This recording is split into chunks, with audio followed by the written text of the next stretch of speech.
selamat hari Minggu Bapak Ibu Saudara-saudari. Sebelum kita merenungkan firman Tuhan, kita berdoa mohon tuntunan Roh Kudus. Tuhan Allah Bapa kami, pada saat ini kami akan membaca sebagian dari firman-Mu dan juga kami akan merenungkannya. Tuhan, kiranya melalui tuntunan Roh Kudus-Mu kami boleh semakin mengerti akan firman-Mu, semakin bersukacita karena kesaksian iman yang akan kami terima.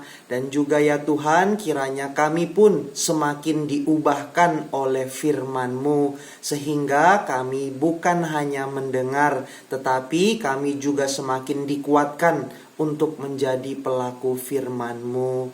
Di dalam nama Tuhan Yesus Kristus kami memohon. Amin. Bacaan kita hari ini diambil dari surat Ibrani pasal 5 ayat 5 sampai 10. Saya bacakan untuk kita semua. Demikian pula Kristus tidak memuliakan dirinya sendiri dengan menjadi imam besar, tetapi dimuliakan oleh Dia yang berfirman kepadanya, "Anakku engkau telah kuperanakan pada hari ini." Sebagaimana firman-Nya dalam suatu nas lain, "Engkau adalah imam untuk selama-lamanya, menurut peraturan Melkisedek." Dalam hidupnya sebagai manusia, ia telah mempersembahkan doa dan permohonan dengan ratap tangis dan keluhan kepada Dia yang sanggup menyelamatkannya dari maut. Dan karena kesalehannya ia telah didengarkan. Dan sekalipun ia adalah anak, ia telah belajar menjadi taat dari apa yang telah dideritanya. Dan sesudah ia mencapai kesempurnaannya, ia menjadi pokok keselamatan yang abadi bagi semua orang yang taat kepadanya. Dan ia dipanggil menjadi imam besar oleh Allah menurut peraturan Melkisedek. Demikianlah firman Tuhan. Bapak Ibu, Saudara-saudari, apa yang barusan kita baca ini hendak menyatakan bahwa Yesus Kristus lebih tinggi dari segalanya. Dalam perikop ini secara khusus Tuhan Yesus mau dikatakan ia lebih tinggi daripada imam di perjanjian lama, misalnya Imam Harun. Hal ini menjadi penting bagi pembaca atau pendengar surat Ibrani, di mana surat ini pertama-tama kali ditulis untuk pembaca yang konteksnya atau pendengarnya yang konteksnya waktu itu adalah orang-orang Yahudi yang sudah Kristen tapi hendak kembali ke agama atau kepercayaan Yahudi mereka. Dengan kata lain, sebagian orang yang ditujukan oleh surat ini sedang mempertimbangkan murtad atau meninggalkan kekristenan dan kembali ke dalam ajaran atau keyakinan Yudaisme mereka atau Yahudi mereka. Oleh karena itu, penulis surat Ibrani menegaskan Yesus Kristus adalah imam besar agung, jauh lebih superior dari imam-imam menurut Taurat, karena Yesus adalah imam menurut keimamatan atau peraturan Melkisedek yang lebih tinggi daripada keimamatan Harun atau imamat Lewi. Jadi imamat Harun atau imamat Lewi itu baru ada setelah di zaman Musa, yaitu Harun abangnya diangkat menjadi imam, setelah itu anak-anaknya, keturunannya, dan setelah itu keturunan Lewi. Akan tetapi tentang Imam Melkisedek ini, kita tahu ini terjadi jauh sebelumnya, yaitu di zaman Abraham. Imam Melkisedek dikatakan adalah imam Allah yang maha tinggi, dan Melkisedek mendapat referensi atau mendapat rujukan bahwa ia adalah juga raja damai dan raja kebenaran. Tokoh Melkisedek ini, jadi tokoh Melkisedek ini muncul misterius dan dia muncul kemudian memberkati Abraham. Abraham juga memberikan 1/10 hartanya kepada Imam Melkisedek yang baru saja memberkatinya tersebut. Jadi bayangkan seorang imam tiba-tiba muncul memberkati Abraham, dan Abraham memberikan 1/10 kepada Imam Melkisedek itu. Jadi para ahli, para penafsir banyak yang berpendapat bahwa Melkisedek ini mengingatkan kita atau merujuk kepada sang ilahi itu sendiri, atau yang langsung dengan berani kita sebagai orang Kristen mengatakan merujuk kepada Kristus. Nah, Bapak Ibu saudara-saudari, selain itu, jadi maksudnya ini mau menegaskan bahwa Kristus ini jauh lebih superior dari imam-imam menurut keimamatan Lewi, imam-imam di Perjanjian Lama, karena dia spesial sama seperti Imam Melkisedek. Selain itu, penulis Ibrani juga menegaskan bahwa ayat-ayat di Perjanjian Lama pun paralel dan mendukung ketika merujuk kepada Tuhan Yesus bahwa ia adalah utusan atau berasal dari Allah.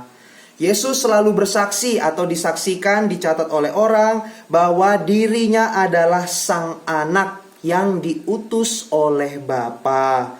Ia berasal atau diperanak dari Bapa. Dan Bapa pun memuliakan dia. Berkali-kali kita dengar bahwa Yesus mengatakan hal tersebut. Bapa memberi kesaksian tentang aku. Kesaksianku tidak berasal dari diriku sendiri, tetapi dari dia.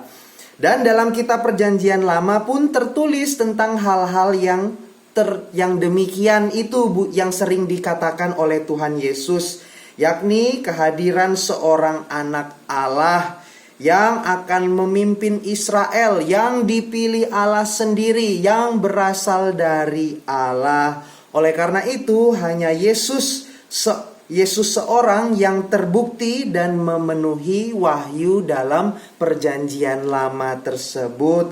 Oleh karena itu penulis Ibrani singkatnya mau mengatakan bahwa Yesus Kristus lebih unggul dari imam-imam di Perjanjian Lama, dari tokoh-tokoh di Perjanjian Lama, dan juga dia mau mengatakan iman Kristen itu lebih unggul dari Yudaisme atau ajaran di Perjanjian Lama, ajaran keyahudian.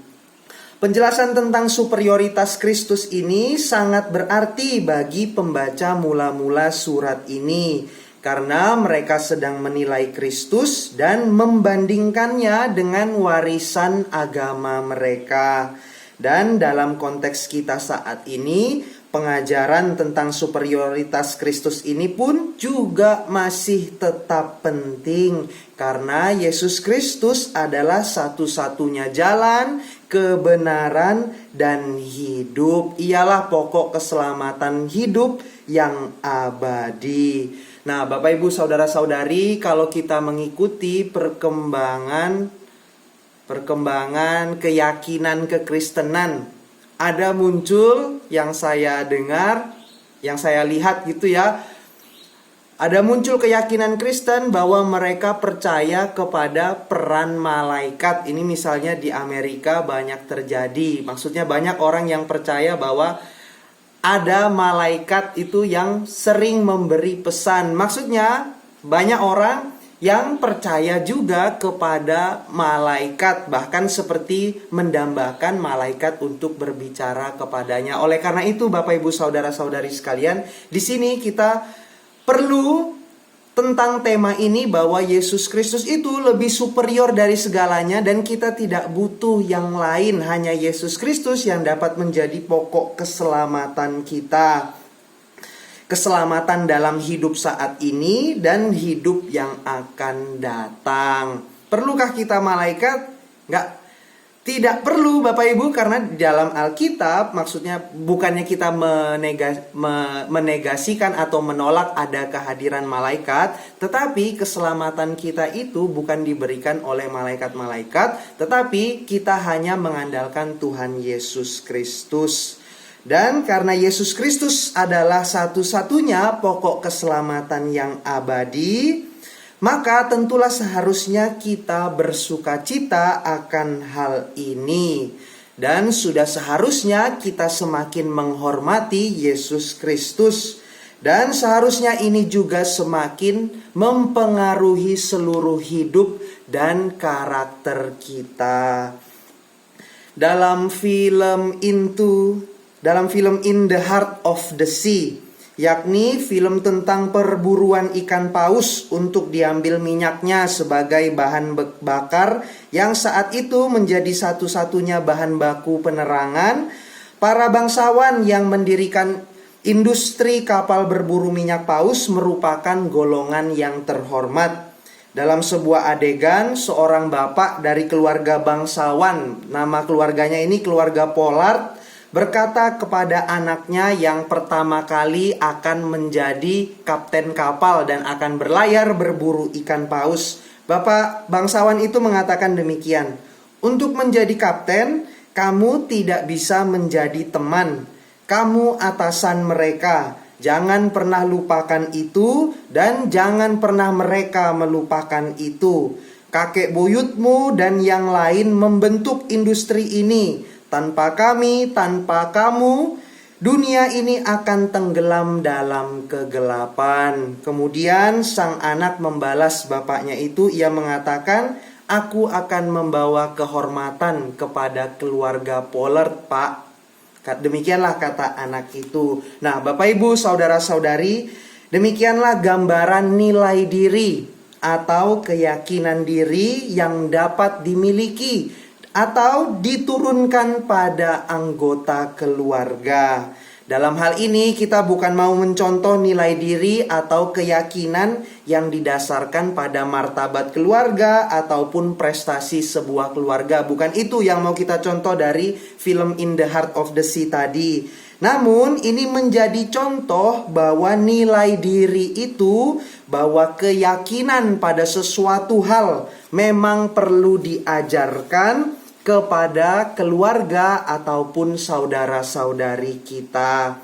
Yang kita bicarakan ini adalah nilai diri sebagai orang Kristen, keyakinan dan penghargaan yang kuat pada apa yang kita percayai, yaitu Yesus Kristus, yaitu keyakinan pada soal-soal rohani, pada soal-soal kekristenan.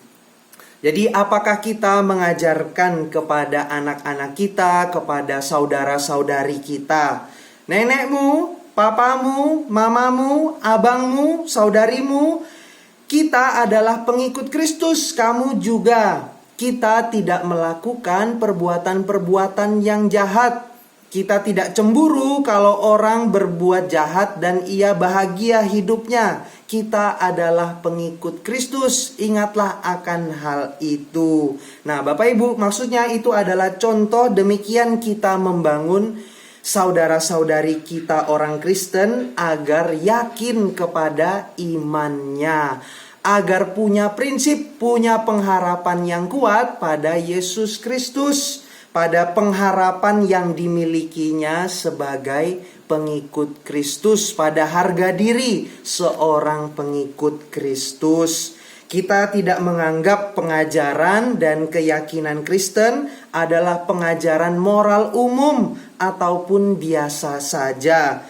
Karena apa yang kita yakini ini berasal dari Allah sendiri, yakni Allah yang telah mengutus anaknya ke dalam dunia untuk memberikan pengampunan dosa, untuk menebus kita, untuk mendamaikan kita dengan Allah, untuk memberikan hidup yang kudus dan keselamatan kekal. Maksudnya yang kita pahami ini luar biasa dan bukan main-main. Yesus Kristus luar biasa bagi kita. Dan ini bukan biasa saja, ini sesuatu yang luar biasa. Kita digugah oleh perbuatan Allah di dalam Tuhan Yesus Kristus itu. Kita senang dan bangga kepada Yesus Kristus. Dan kita rindu untuk membagikan berita ini kepada keluarga kita, kepada saudara-saudari kita, bahkan kepada orang lain. Keyakinan kepada Kristus wajib mengikut sertakan sikap beriman. Maksudnya kita yang percaya kepada Kristus tentulah menunjukkannya dalam hidup keseharian. Tadi kita sudah memahami bahwa pemahaman atau keyakinan kepada Kristus itu bukan pemahaman yang biasa saja. Kristus tidak biasa saja bagi orang Kristen. Kita mesti memperlihatkan kekonsistenan untuk taat, untuk kagum pada Yesus, untuk hormat, dan juga menunjukkan sukacita yang kita miliki karena Yesus Kristus. Saat ini kita sedang mengikuti pertandingan iman. 1 Korintus 9 ayat 24 sampai 25 mengatakan, "Tidak tahukah kamu bahwa dalam gelanggang pertandingan semua peserta turut berlari, tetapi bahwa hanya satu orang saja yang mendapat hadiah? Karena itu larilah begitu rupa sehingga kamu memperolehnya. Tiap-tiap orang yang turut mengambil bagian dalam pertandingan menguasai dirinya dalam segala hal. Mereka berbuat demikian untuk memperoleh suatu mahkota yang fana, tetapi kita untuk memperoleh suatu mahkota yang abadi." Larilah begitu rupa.